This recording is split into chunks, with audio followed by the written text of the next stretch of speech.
നിനക്കൊക്കെ സുഖല്ലേ? Video game കളിക്കാലോ വീട്ടിലിരുന്നിട്ട്. നീ നിന്റെ വീട്ടിൽ പറയടാ ഒന്ന് വാങ്ങിത്തരാൻ. ഞാൻ പറഞ്ഞടാ. ഇവിടെ മനുഷ്യന് 100 കൂട്ടം ചെലവുള്ളപ്പോഴാ അവന്റെ വീഡിയോ ഗെയിം. വീഡിയോ ഗെയിമാ? ആദ്യം നീ 4 അക്ഷരം പഠിച്ച് ജോലിക്ക് പോകാൻ നോക്ക്, എന്നിട്ട് നിനക്ക് വേണ്ടത് നീ വാങ്ങിക്കും. ഇവർക്ക് ആർക്കും എന്നെ ഇഷ്ടമല്ല. വലുതായി ജോലി കിട്ടിയിട്ട് ഞാൻ എൻ്റെ പൈസക്ക് എന്നെ ഇത് വാങ്ങിക്കും. പിന്നെ ഇതൊക്കെ കിട്ടാനായിട്ട് എനിക്ക് എങ്ങനെയെങ്കിലും ഒന്ന് വളർന്നാൽ മതിയെന്ന് തോന്നി.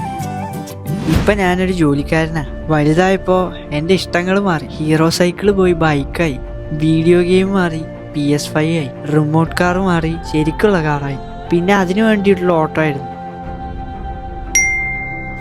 സാലറി കേറിയ അമ്മ കല്ലിൽ അലക്കി അലക്കി എൻ്റെ പണി തീരുന്നാ തോന്നണേ.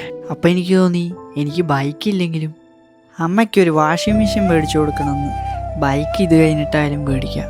എടീ, ഇതിപ്പോൾ സ്വന്തമായിട്ടൊരു വീടുണ്ടെങ്കിൽ ഓണറിൻ്റെ വായിലിരിക്കണ കേൾക്കണ്ടായിരുന്നു. ഇപ്പം റെൻ്റ് കൊടുക്കാൻ 2 ദിവസം വൈകിയാണ് ഇയാൾ ഇങ്ങനെയൊക്കെ പറയുന്നത്. അപ്പോഴാണ് എനിക്ക് മനസ്സിലായത് സ്വന്തമായിട്ടൊരു വീടാണ് ഏറ്റവും അത്യാവശ്യം. ലൈഫിൽ റിയാലിറ്റിയിലേക്ക് വരുമ്പോൾ നമ്മൾ പലപ്പോഴും നമ്മുടെ ആഗ്രഹങ്ങൾ മാറ്റി വയ്ക്കേണ്ടി വരും.